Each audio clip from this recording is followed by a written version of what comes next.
Hari ibyamamare muri muzika nyarwanda byakoze ubukwe, ariko abagore babo bakaguma mu mitwe y'abantu kubera ubwiza bwabo bari bafite.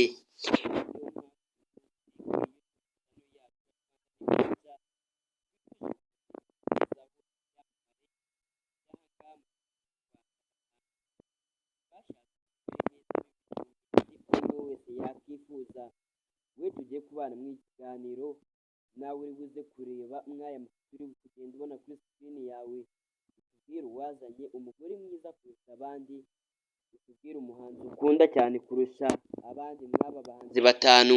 Rwose ni imwe muri couple zigezweho mw'uyu mwaka wa 2025, cyane yuko aba bitegura kwibaruka imfura yabo vuba aha ngaha.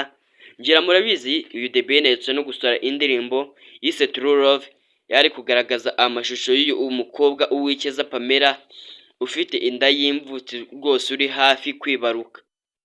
Kandi turasanga uwo bita DJ Muyombo Thomas uzwi muri muzika nyarwanda nka Tom Close, nawe yashakanye na Niyonshuti Ange Tarisa cyangwa se Tarisia ufite ubwiza budashidikanywaho na buri wese.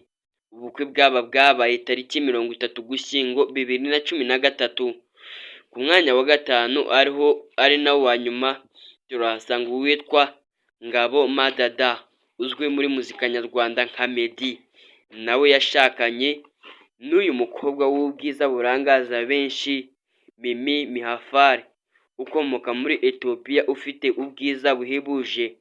Ubukwe bwaba bwabaye tariki 22 Gicurasi 2024. Ngayo rero nk'uko twabanye mu kiganiro, amazina yanjye nyakuri banyita Nzakirutimana Obed, gusaba gukanda subscribe kuri YouTube channel ya Rwanda in Future, nanakwibutsa gusiga comment iyo wabonye afite umugore mwiza kurusha abandi bose mw'abahanzi b'ibyamamare uko ari batanu. Uracyari kuri Rwanda in Future kwifuriza umwaka mushya muhire wa 2025.